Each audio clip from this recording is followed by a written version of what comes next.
go sideways in an instant. What's here today can be gone tomorrow. We live in a world full of uncertainty. Are you ready to survive?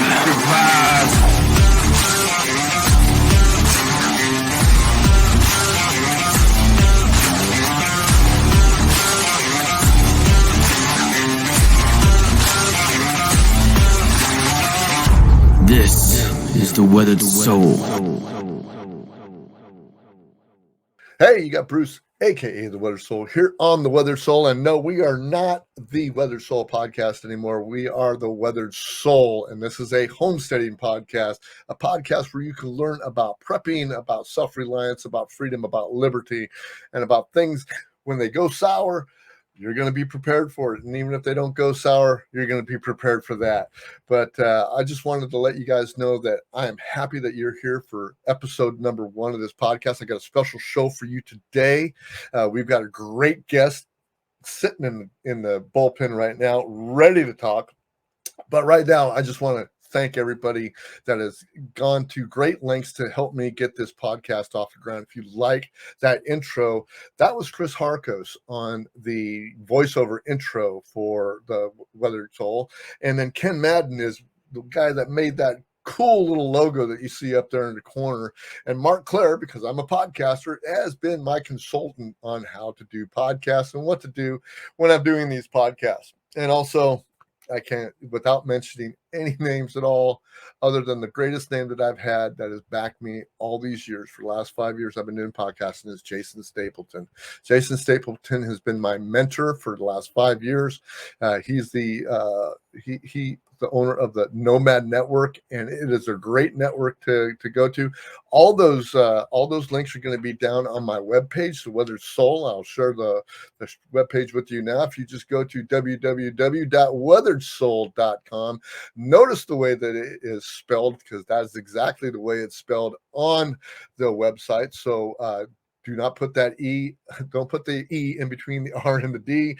And that's just the way that I wanted my my logo to be and my website to be. So www.weatheredsoul.com, and you can get all the latest on what's going on with my podcast and with my guests and with everything that we got going on here at Weathered Soul, because the Weathered Soul is going to be going across a whole wide range of things that are happen to do with homesteading and prepping and stuff like that. But we're going to start off on a little political rant that I have, and we're going to probably start off that way every week on our podcast, or every time that I drop a podcast, which should be every week, every 2 weeks, something like that. We're going to be doing something like that as I get guests and as I get content going forward.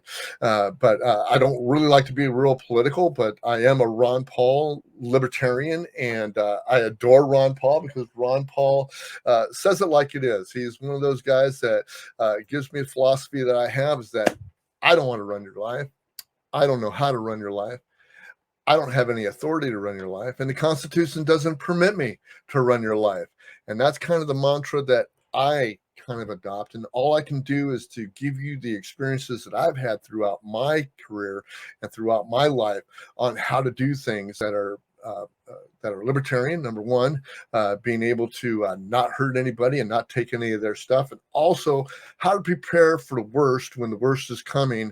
And even if the worst doesn't come, you are prepared for that situation too. Jack Spirko happens to be one of my biggest influences right now, and he's the one that kind of pushed me that towards this way. I listen to his podcast every day, and he's a great influence as far as doing homesteading and things like that, permaculture. He's got a great show. So I would just kind of push you that way if you wanted to listen to somebody who was more on the big end of homesteading. I'm going to be more on the smaller end of homesteading. So if you're looking to homestead like on a small lot, like a 6,500 square foot lot, like I have a tract home. I live in a neighborhood, and I try to do everything that I can to make me as self-sufficient on this land as possible. And it's a lot of work, and I'm sure it takes a lot of work on a spread like Jack Spirko has, or a friend of mine, Krista Raymond, has, who went from a small place to a larger farm, and it's just fantastic. But at 62 years old, I have all I can handle here on a 6,500 square foot lot. But I'm doing a great job, and I'm going to be sharing all that stuff with you on a weekly basis. But today we're going to start off on a flare that has to do with politics, has to do with being a libertarian, and I have a great guest for you.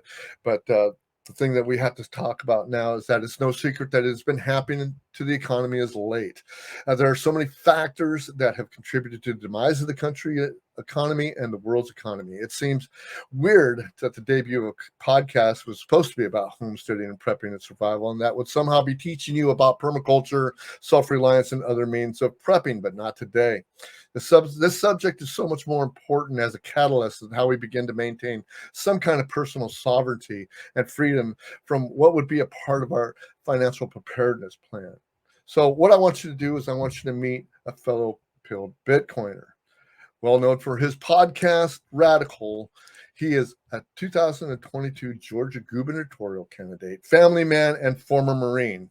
Shane Hazel, which is my guest today, believes that his executive role in government should focus on protecting the natural rights of individuals. His priorities lie in decentralization of government power, nullification of unconstitutional legislation and edicts, and protection of medical freedom for all its citizens. By reducing government intrusion, Hazel hopes to return to some kind of freedoms he fought for back in the hands of the citizens. I believe peaceful people should be left alone.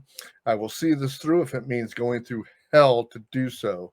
So I want to kick back and let you enjoy my conversation with Shane Hazel. So Shane, how you doing, buddy? It's good to have you on the show. We just met a couple minutes ago, and I want to say it's a pleasure having you on the show. How you doing today? Bruce, I'm really, tickled to death by the intro. I love the music and the vibe coming in. You got a great set there, man. It's awesome. Yeah, thank you. Yeah, this is actually my new studio. It's dedicated to my son who passed away a couple of years ago. HAM Studios. I failed to mention that, but there's so many people to thank about how they got me here and stuff like that. I just wanted to go over a couple of things. I first heard about you back at my friend's podcast, John Odermatt and Finding Freedom, Lions of Liberty. You were on there on January 20th, 2022, the day that Joe Biden took his oath. But your mission was to set Georgia free episode, and that means that you are running for the governor of Georgia. And your story was so on target with many things that I've been speaking of and thinking of many years. I've been curious about Shane and his message. So I began to follow you on Twitter, and subsequently I was asking, as a totally newbie and uneducated, questions about Bitcoin. I remember being in there asking about Bitcoin or something for some show that we were watching together, and you asked Ledger to get me a cold wallet or a soft wallet, whatever it was. Well, I never looked back, man, because in March I bought my first Bitcoin, and I'm buying Bitcoin now, man. But this thing is so much larger than me and you just getting together today. What I wanted to talk to you about, what I wanted to start with, is that I'm very interested in everything that's going on with Shane Hazel right now. And I know right now that you're running for the governor of Georgia. If we can just kind of, get onto that real quick, and then we'll kind of meld into other things that I'm working on with Bitcoin and stuff, and how you orange pilled me. And let's just go. I'll let you take over the reins here and tell me about your run for governor. Sure, Bruce. I appreciate it, man. Yeah. The governor position, obviously I'm running as a libertarian down here in Georgia. I am the guy that quote unquote spoiled the 2020 Senate election here in Georgia. And that's been one of those things that made national news, in terms of doing it with, $0 spent, getting, almost 2.5% of the vote, 115,000 votes, and sending that to a runoff. Earlier in the year, Brian Kemp, our governor here in Georgia, he obviously went through executive fiat like most of the other governors did in America, and locked down the state, put in a shelter-in-place order killed a lot of businesses, killed a lot of jobs, and then had the audacity to take the marching orders from probably the pharmaceutical companies and DC that were dangling carrots and lock down the state, which, has just been, it's just one thing after another in terms of the tyrannical nature of this government and the good old boy club here in Georgia. So when he came out and he said, if you see people gathering and basically defying these orders, you tell them to disperse, and if they don't listen to you, call us. And I was just like, oh, this is the point of no return. And this is how, people in history have talked in the past when they just come in, they give you, the scare tactic, fear. Everybody's going to die from a disease kind of, I guess, narration of their story. And it's good enough for a lot of the people out there, but not the people that actually understand freedom and history.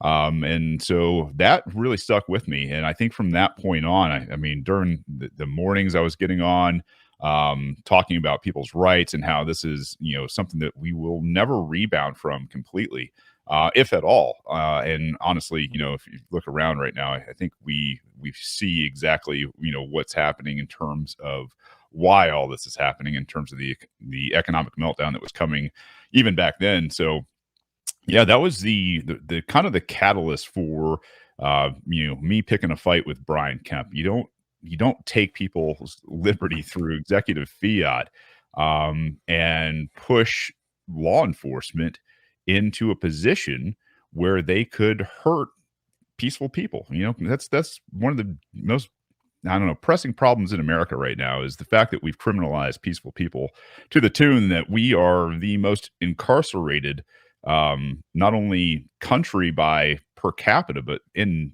total numbers. We've locked more people up than even China or Russia, and that's really saying something.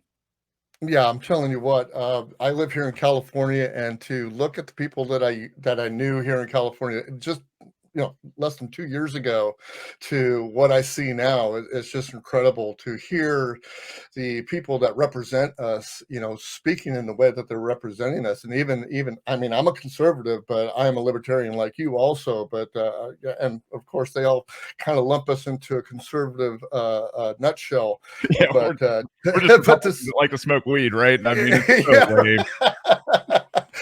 Right, but the whole situation is that they're talking so different now. The upper echelons of what I want to call the elite, the two-party system, is just it's incredibly corrupt, and they're just not speaking the language that I believe in. And I'm sure, as much as I've talked to you, as much as I've seen you around, they're not talking your language either.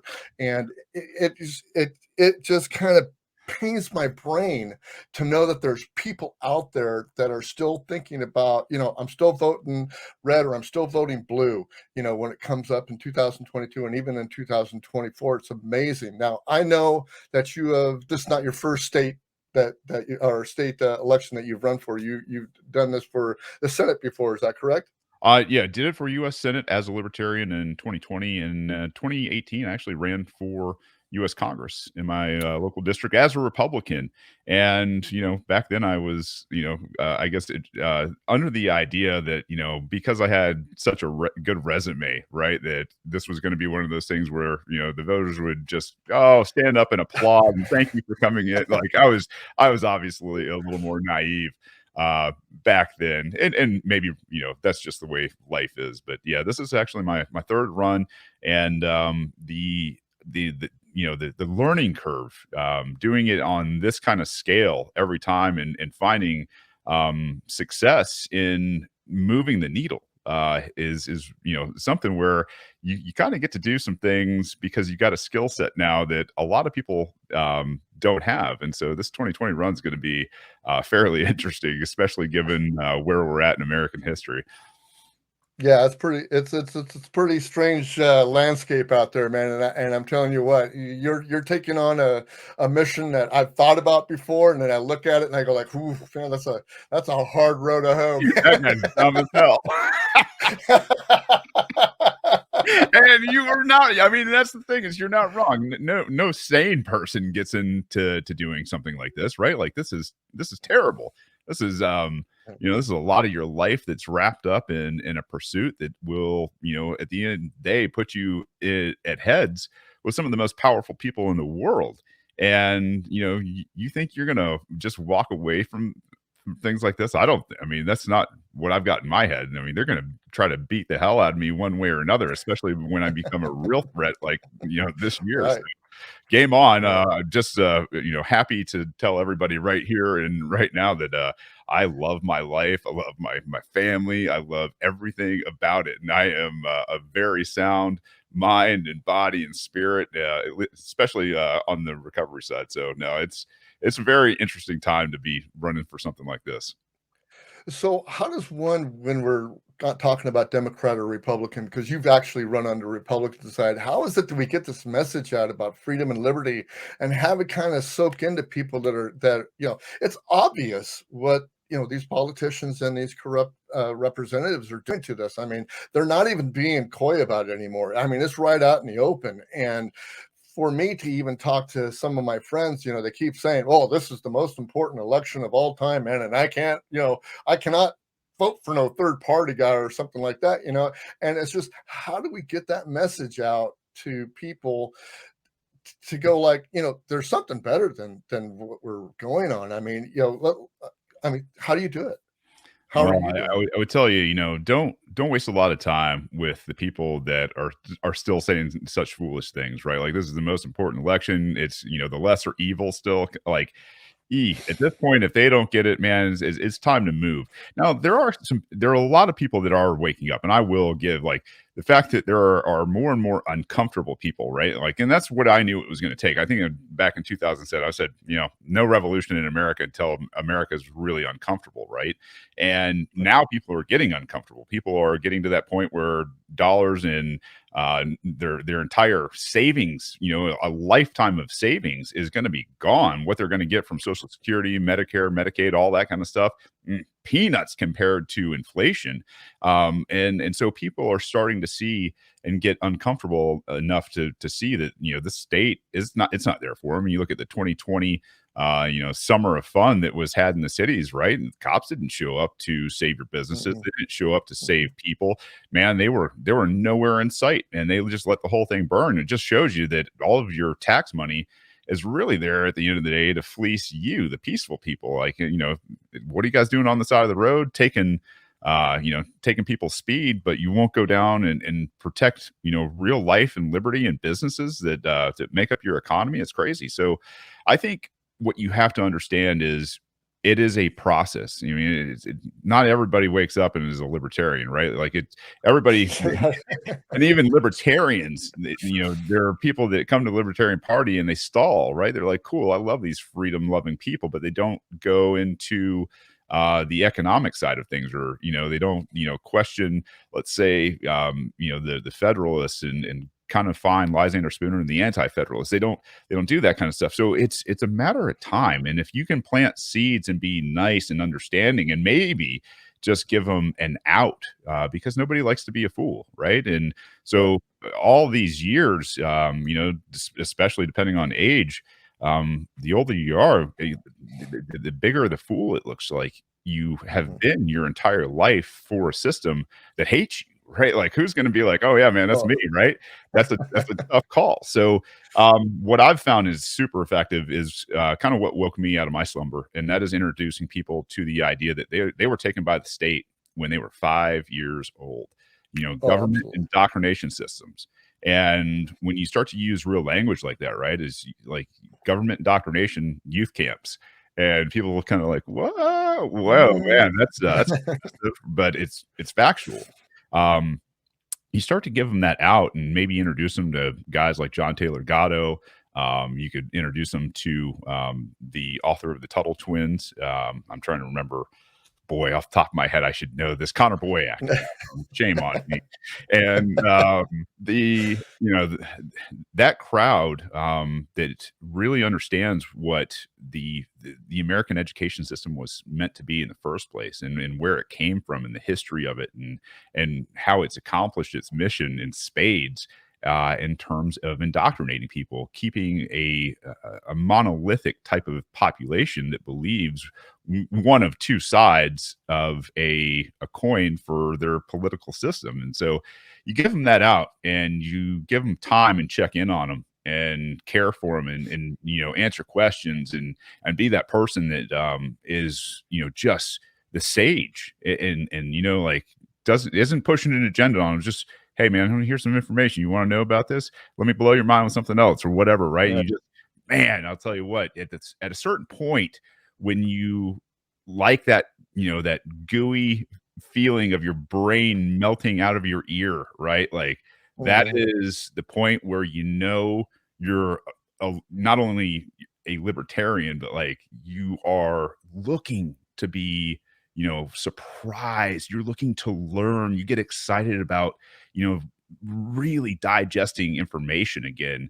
and you just see all these new rabbit holes, or what I talk about in terms of mountain ranges with Bitcoin. Like, just super fun to be alive and to be like, oh, have you seen this? And point out these epiphanies that you have, and whether it's authors or whatever. I could go on and on and on, but like, it's I think that combination of giving somebody an out, nurturing them and checking on them and caring for them is the easiest way to help somebody see what can't be unseen. Right. And I think what I do when I try to influence my friends about freedom and liberty, because they all think that they have freedom and liberty, whether they land on the Democratic side or whether they land on the Republican side, I try to do it just by example. I mean, this is what I do. This is, how I got my house here. I live in a track house in the neighborhood, and I'm trying everything I can do, to try to be self-sufficient and things like that. So one of the things that I am going to hit you with is one political question that I have that I've talked to political people before. And one of the questions I always have is that if you were to win and get into office, we all know that you're just not going to clean house. I mean, everybody thinks that, somebody's going to get in there, they're going to clean house, they're going to do this, they're going to do that. How is Shane Hazel going to step in to being the governor of Georgia? And what are some of the first things that he would be doing reality-wise into making Georgia the place that freedom-loving and liberty-loving people want to live in, and also the Democrats and the Republicans that want to join you and look at your vision and see your vision? What does that look like? I think you have to set the standard with that staff that you're talking about, right? Because let's face it, it's not. You're sitting on a tightly wound spring that, if you just let it go, is going to really do some damage. You don't want power, but you gotta do this stuff responsibly. I'm still here. Yeah, sorry about that. So the first thing you do as I think a leader, right, is you address the people that are in your charge first and foremost, and you address the executive branch of Georgia. And I think one of the precedents here is coming to a meeting with the locally elected executives, the sheriffs, and possibly mayors at the same time, because let's face it, they both are in charge of dudes with guns that are carrying out a quote unquote law that was signed by prior executives in the state. And you have this conversation that now centers around the idea of decriminalization, decentralization, nullification, and through these aspects, making their lives safer.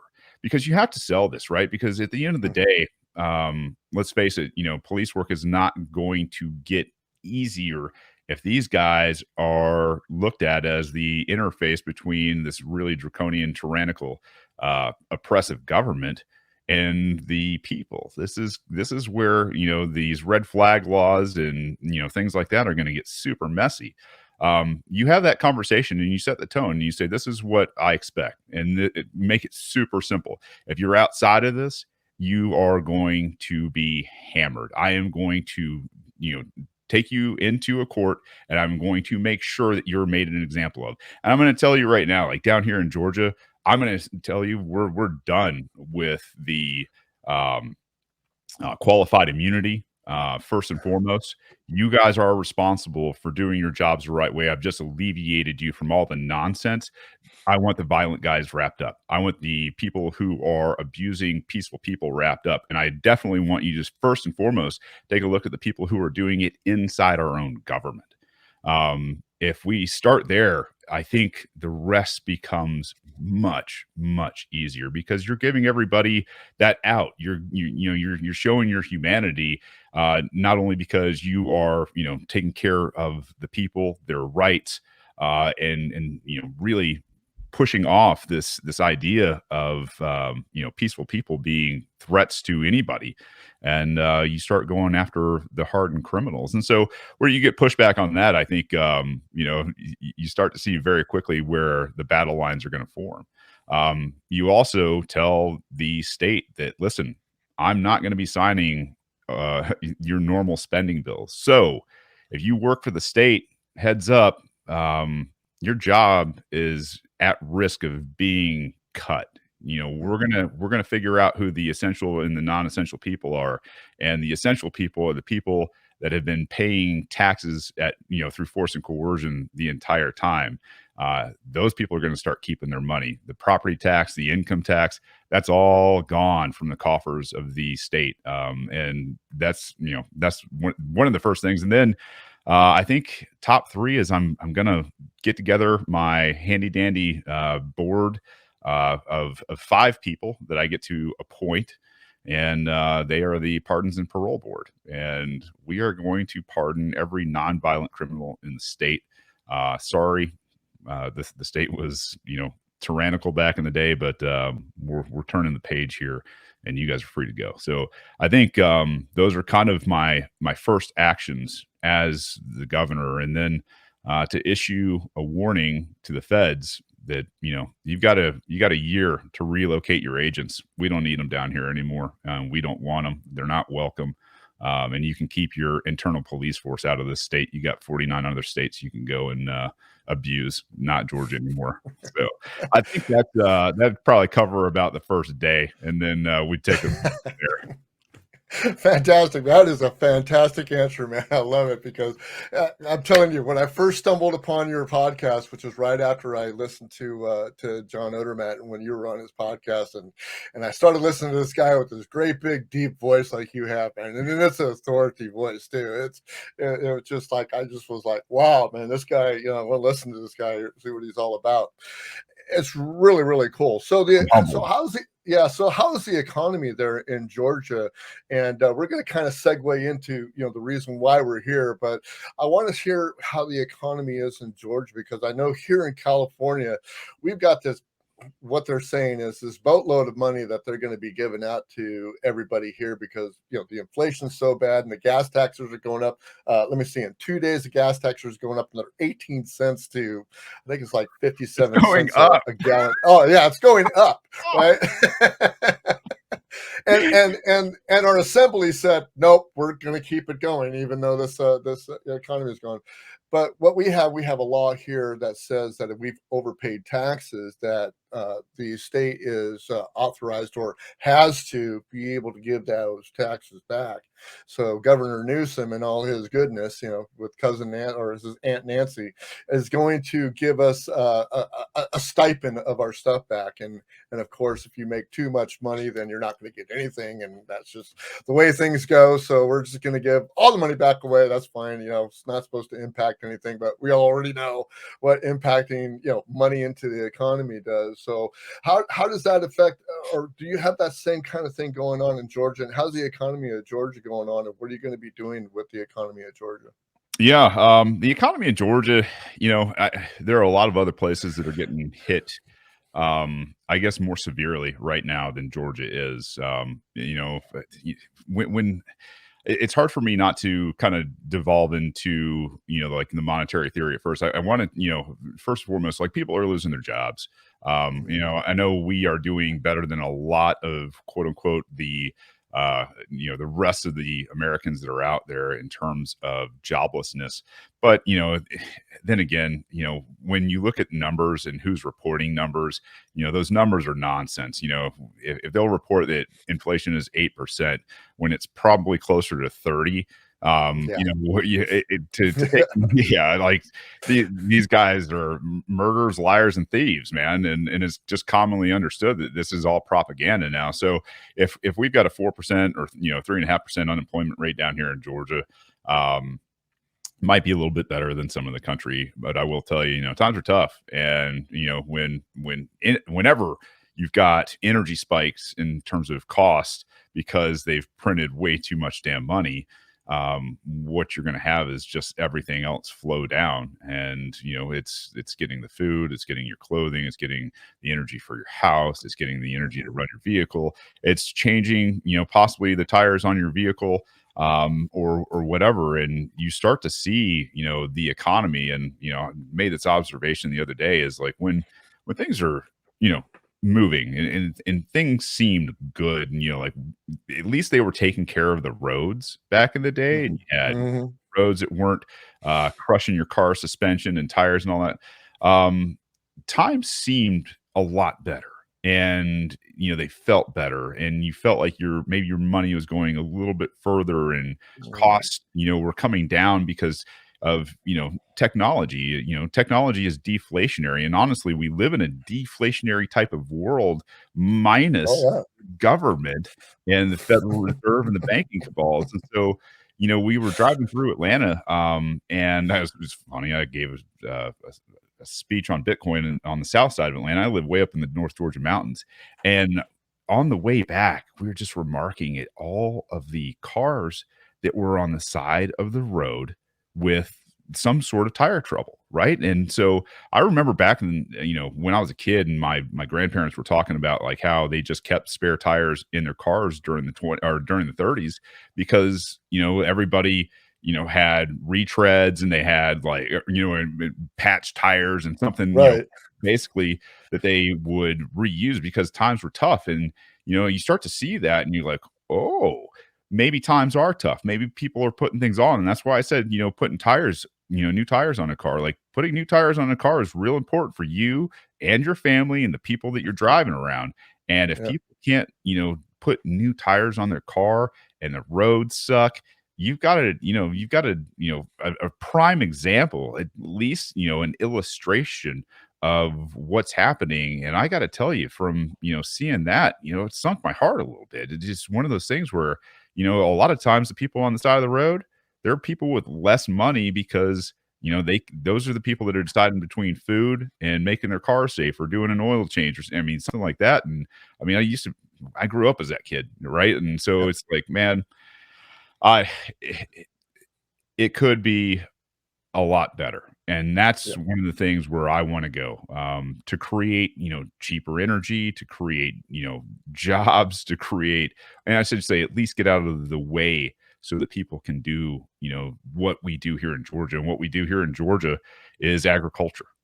We do agriculture, like that is our number one industry. And so to remove all of the laws and buffers and things like that from farmers down here, so that people can really start to use their economy, the land that, what Earth has provided for us, so that they can, multiply it, make it better, use their, expertise and specialty in that craft, and go out and compete on the world global market now, because that's what it is, and that's who they're competing with.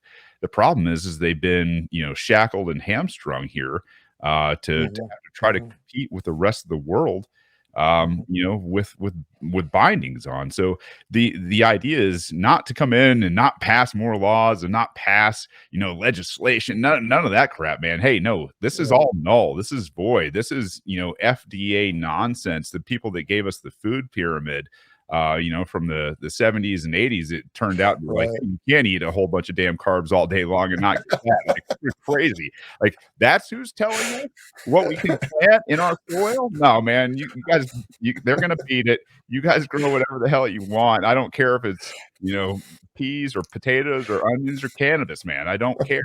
We're gonna get out of your way. I'm gonna make sure people stay out of your life, and you guys go crush it on the world stage.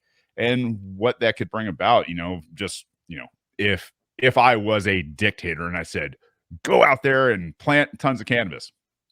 The cool thing about Georgia is we can grow 2 bumper crops of cannabis a year down here that would fuel every diesel engine on earth and still Absolutely. energy left over. And that's saying something.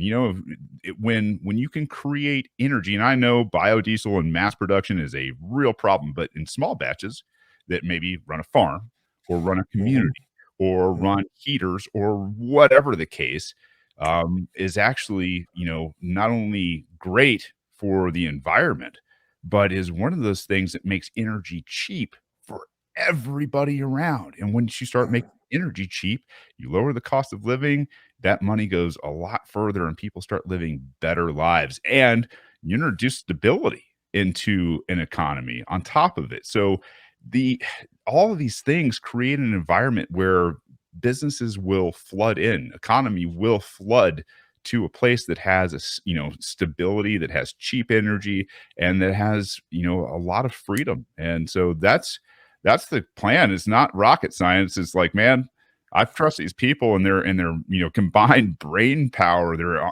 entrepreneurship, their ingenuity, what they can bring to bear with a passion. If we just leave them the hell alone. Is that asking too much? It's just, I don't know. It seems plain as day to be a tyrant in this day and age. It's like, what are we doing? Permaculture and homesteading. Right. What a concept, right? Well, my life changed on, what was it, March 25th. You came out with your first podcast, episode 203. Bitcoin is not democratic. Oh, let me tell you, oh my God, that changed my life. And I've been so excited about it. And like I said, we met on Twitter and we've just kind of associated back and forth. I am now with a couple of people, Swan Bitcoin Ledger.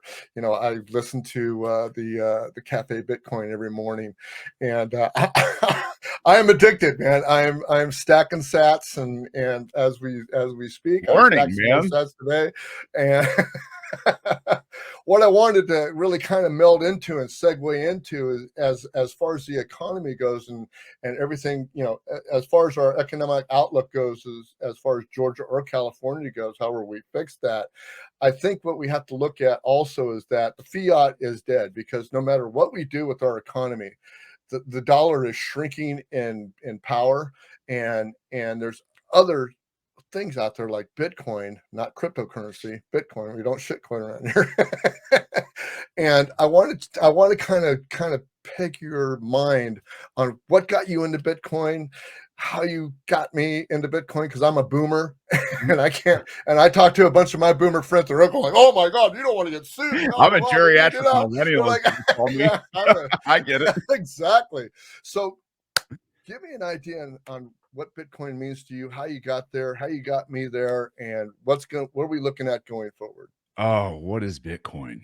Jeez, oh Pete, taken out into its finality, it might be the most species-changing technology that has ever come into our hands. And I mean that. Fire was great, right? For a long time. Fire did it for humankind, right? Thousands of years, just fire. We finally turned on the lights, and then I guess late early 1900s, with electricity, which was huge. Internet, obviously big, and this is, I think, probably bigger than all of those combined. What it means if it is adopted, which I think it will be, and I think mathematically it has to be, for the continuation of the species as we know it anyway.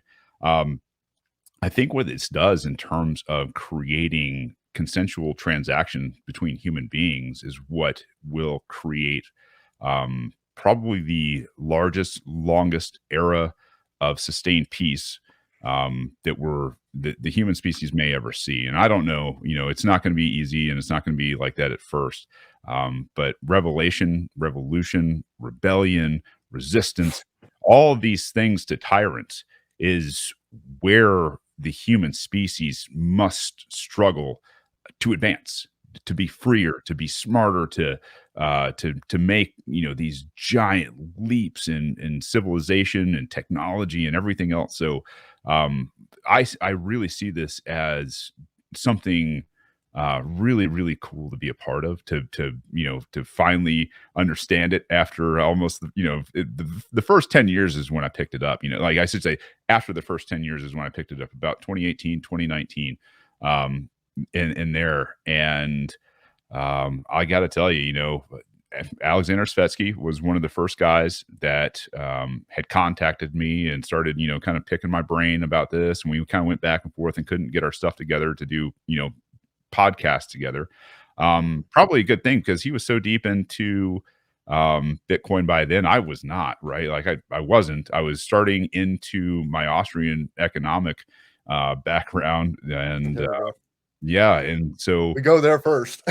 yeah, well, I luckily too, right? Is like if you read Hayek and Mises and Rothbard and Hoppe and golly, just the great Austrians, it makes understanding Bitcoin super simple. And then you get to go, oh, what is all this other stuff attached to it? Like, out in the ether, right? And so the industry, but I kind of came to it through Austrian economics, and thank God for the Mises Institute and the great Ron Paul for being interested and being really kind of a boss. I mean, when you go toe to toe with the Fed over and over and over, and you make them look like chumps and lying, manipulative pricks that they are, and you do it for years and years and years without any sort of fanfare or gratitude or anything else. And you kind of see this as a guy that found Ron Paul in 2008.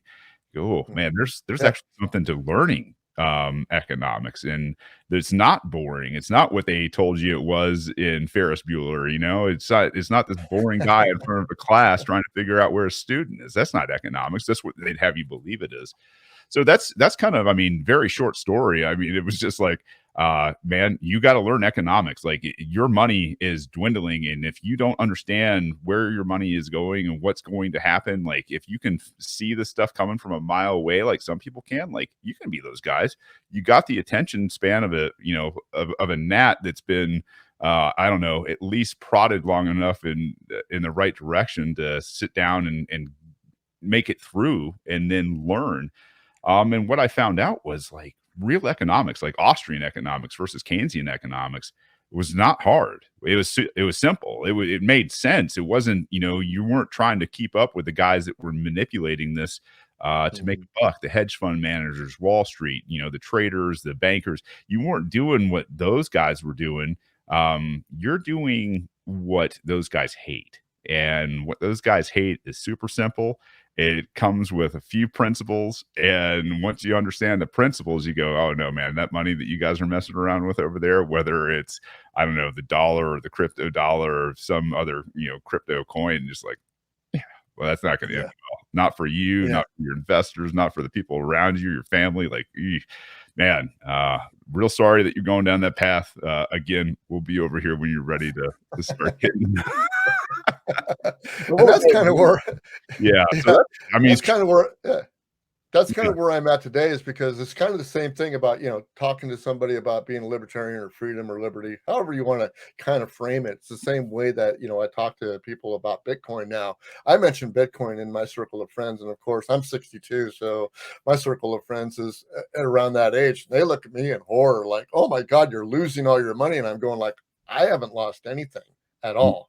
Well, how much money have you spent? I'm going like, it's irrelevant how much money I've spent. I haven't lost any Bitcoin. Yeah. That's a fact. And they scratch their heads, and they can't fathom about how you can spend fiat money into a vehicle that is totally what they say is backless. It's not backed by anything. And then I argue back with them. I'm going like, well, then what's backing your money? What's backing the fiat? I mean, you're sitting there, you're saying you're almost ready to retire. You know, most of my friends were ready to retire, and they're seeing their savings just go away. And I'm just going like, how can you guys do that? So that's the kind of the dilemma that I'm in with the boomers. And like I said, you know, your podcast that you did, the 3 or 4, I was at 5, I think it was 5 episodes. It was 5 episodes. Yeah, it was a Yeah. commitment. It was Doing it, I'll tell you what, doing it in a different style. I'm actually working with Alex now on the Bitcoin Times to narrate that for him. And you know, to your point though, you know, this idea, and it's one of my favorite things, and obviously I don't take credit for this. You know, this is something that I've learned from this community, is that Bitcoin doesn't need backing. Your crappy fiat money is what needs backing because it's worthless. And people are like, well, tell me, you know, like, why is that? And you talk about the code, and you obviously understand that, you know, when you have a transaction, it's your code, somebody else's code, and the link, right? And once that happens and it goes into the blockchain, that thing happened, and like now it's distributed among everybody. Now I've got a distributed public ledger that is out there, completely opposite to the Federal Reserve. And, you know, I've got, you know, mathematical certainty in terms of the fact that there's only going to be 21 million Bitcoin forever. That's scalable, you know, to the entire human population, you know, easily, because there's 100 million Satoshis to a Bitcoin. And, you know, for your audience, like 100 million Satoshis, like Satoshi is like a cent to a dollar, only there's 100 million of them per Bitcoin. So, you know, in terms of scalability, and then you got the Lightning Network now on top of, you know, the communications protocol, which is Bitcoin, an unbreakable constitution. And you are now looking at doing remittance from whatever denomination or species of money you want to do it in around the planet, anywhere, in seconds, with no middleman, no foreign lender, no check house, no third party, you know, that can get in the way of that transaction. And when you start to begin to understand, like, man, that is the hardest damn money on earth.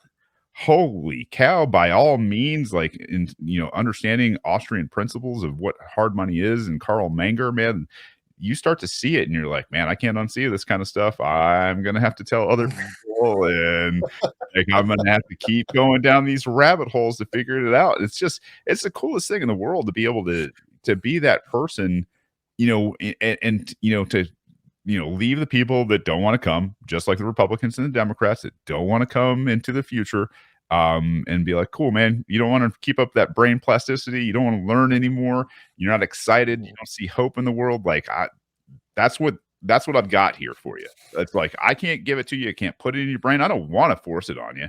But at the end of the day, we're going to go over here and do these things. And eventually, maybe you'll figure it out. I don't know. Maybe this is one of those events in human history and the species where some people don't figure it out, and I don't know, they go extinct. Their bloodlines run out. I have no idea. But yeah, it's going to be a wild ride as the dollar collapses.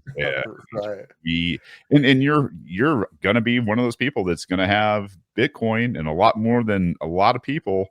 And you might be that person in your community that gets to go, hey, listen, I got some money for you, right? Like, I got way too much money for the rest of my lifetime, but I got enough money to help get this community going. And, you know, once Bitcoin is valued at, you know, probably $2 million a coin or something like that. Right. Now you got the ability to start influencing, you know, your local community, and you can start. I pay in Bitcoin. And hey, Sheriff, I got your salary right here. I got the salary of, you know, a couple of deputies for you. You guys, hey, if you want to get paid by me, this is what you're not going to do. This is what you get to do. And if that's cool with you, then we have a contract, and I'll pay you some Bitcoin. And that's how the future is going to start. Like, that's what I see is like, this is probably going to happen at some point. And to have those conversations now with maybe some of those people that are running your county, in terms of the executive, what a heck of a foresight conversation to have with somebody in power to be like, hey man, I'm probably going to be paying your salary at some point. Why don't we start talking about your policies now? Right. Yeah. One of the things that I really think about right now is that, I've gone through, let's see, I got in March, which I probably bought my first Bitcoin at 38 or something like that. And now it's down to 20, whatever. Money. Yeah. Really doesn't matter what it is. To me, it's a buying. I've always been that buy the dip kind of guy. But I'm looking at this thing and I keep talking, I keep listening to Cafe Bitcoin. I go there every day and listen to Alex and those guys. And they're really, really, really smart guys. I kind of respect everything that they say, take everything with a grain of salt. So of course I always get off and start doing my own research and stuff. And what I've learned is that even though that I'm buying Bitcoin and I'm stacking sats and holding, I'm also spending, because I did my first transaction with Jack Spirko yesterday. I sent him a $5 tip on the what was it, Wallace of Satoshi. I was like, oh shit, this stuff works. Yeah. And it was like, but I'm looking at the future and I'm going like, okay, so I'm probably going to outlive these Satoshis that I bought already. So, because I don't own a full Bitcoin yet, but I'm on my way to do it. But I'm looking at this thing in a cycle where, I'm 65. Yeah, maybe I see the adoption of Bitcoin and we start doing that Bitcoin economy, but perhaps maybe I don't. What I'm leaving as a legacy to my heirs is something that they're going to be able to go by and look and see and go like, yeah, they had the right idea. And I think that's the essence of what we're looking at right now, as far as people that are holding and buying. I'm wishing that like tomorrow, we would adopt Bitcoin and that's the way it would go. But there's a lot of hard heads out there and a lot of people on Wall Street that are really nervous right now. And I just want to see, what is your look on Bitcoin, the future of it, to your family, your kids, your heirs, stuff like that? Yeah. I think they're going to be using it sooner than later. And I don't know if that's optimistic or just kind of a sign of the times, but it's like that, old quote, in terms of how did you go broke? And it was kind of gradually and then all of a sudden, right? And that's just kind of the name of the game with this economy right now, is like the contractions in this economy are getting worse and worse and worse and worse, because they have to spend more money faster in a Keynesian economy, or it either slows down or crashes, or you go into a place when the Fed doesn't have any more tricks up its sleeve, into complete bedlam when you're the reserve currency of the world.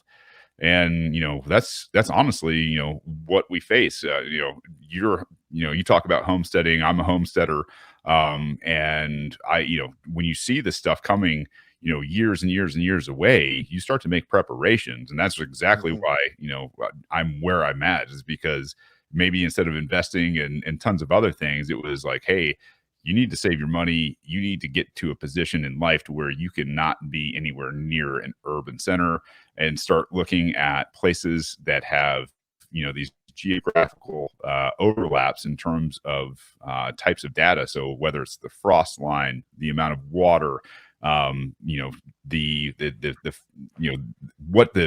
nature will bear for you in terms of just natural wildlife and in growing seasons.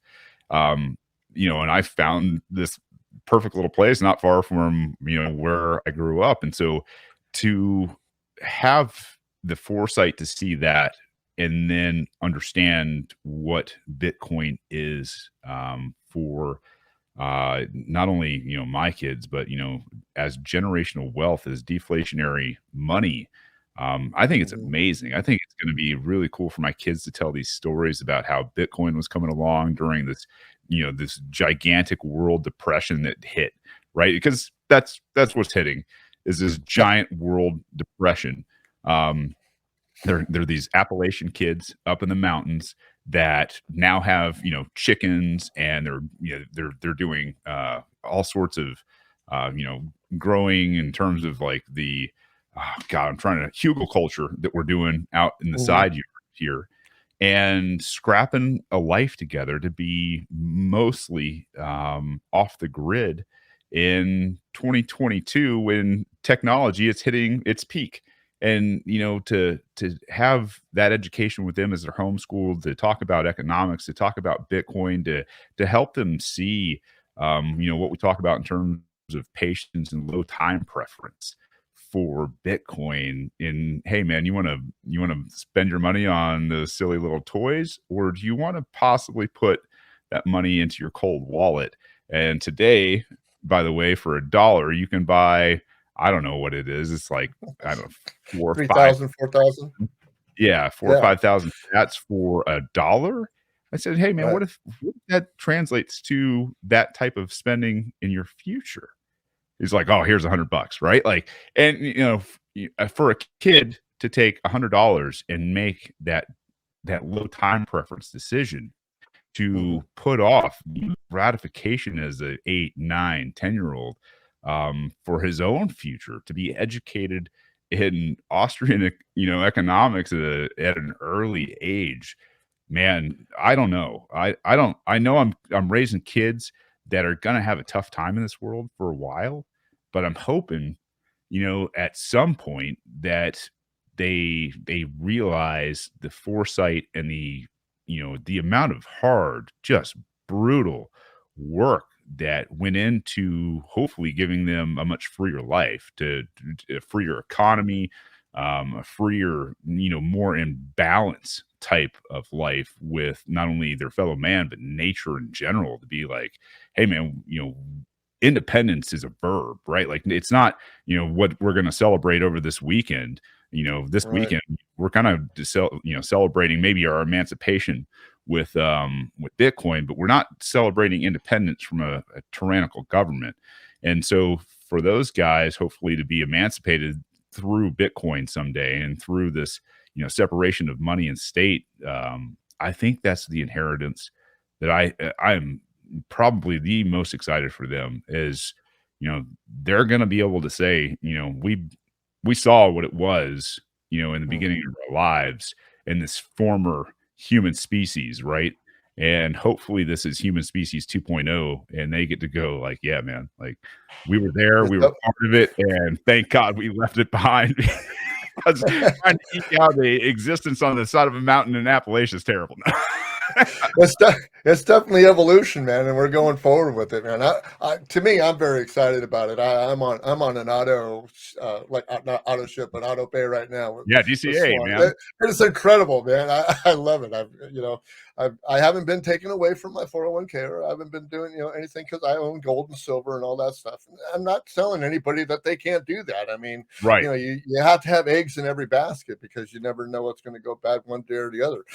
Maybe Bitcoin, we're hoping that Bitcoin is the future of everything, but there's certain times that you're going to need to, barter with peanut butter or something like that. I always use that Yeah. analogy. Is like, you got to have something in your coffers, and I have a lot of peanut butter in my That's in my hey, pantry. that is super responsible, and probably the best way to tell everybody, like, listen, if you don't have some of the hard assets, like, like physically touched lead, for one, and possibly some gold, silver, and some, really, some things that you stock up on in terms of food supplies and medical Mhm. and all that, like, super important before you go down the Bitcoin path. I think maybe a little here and Right. there, but like for me, like, yeah, I'm gonna have to trade in eggs and plants for a while out here, or Yeah. maybe some Yeah. some deer or venison or whatever. Like, North Georgia might not be Bitcoin friendly if it happens too fast, but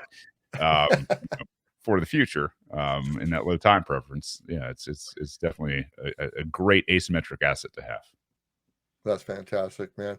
Hey, Shane, man, it's been a pleasure having you on the show. This is fantastic, man. I am just so humbled that you decided to come on the show and Oh, it's an talk to honor, me and about you I've being had fun. Thank you very much for having me. This has been awesome. Hey, We'll why do don't this you why anytime. don't you plug some stuff that you've got? I've got your website up here, and I just want to share it with everybody right now. This is your website. You tell them a little bit about it, Yeah, and this is radical pod.com. It's also shanehazel.com because I've done my own web work. You can find a lot of things. Well, you can find a few things on here. You can find the podcast. You can find the swag store, which is getting up and running. It's got some stuff for governor. I think it's got maybe a little bit of radical on it. And you can find the Helios Initiative, which is something that is near and dear to me, that I set up so that you can go and have conversations with your local mayors and sheriffs to start doing local nullification and pushback. So, Bruce, thank you so much for this platform, man. Thank you for being so cool. And I mean, seriously, this is a great conversation. Awesome interview. I had a great time, man. Appreciate it. Well, I hope you liked that interview that I had with Shane Hazel, and I just had a great time talking to him. He's a fantastic guy, and I just hope that you guys feel the same way I do about listening to his agenda, how he feels about his state, Georgia, and how he wants to help his people rise up and have more freedom and more liberty as they go forward.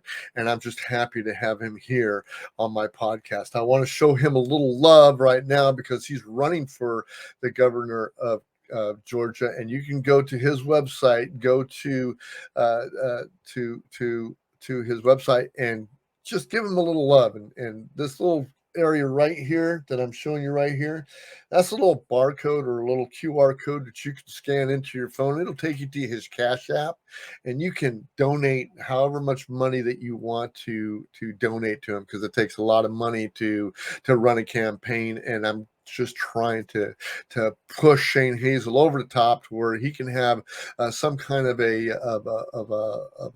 cash, a cachet to use as he goes forward in his quest for being the governor of or the governor of Georgia.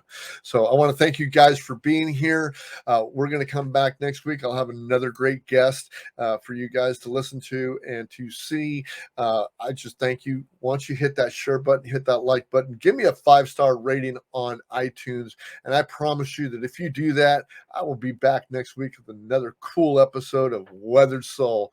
Thank you much for being here.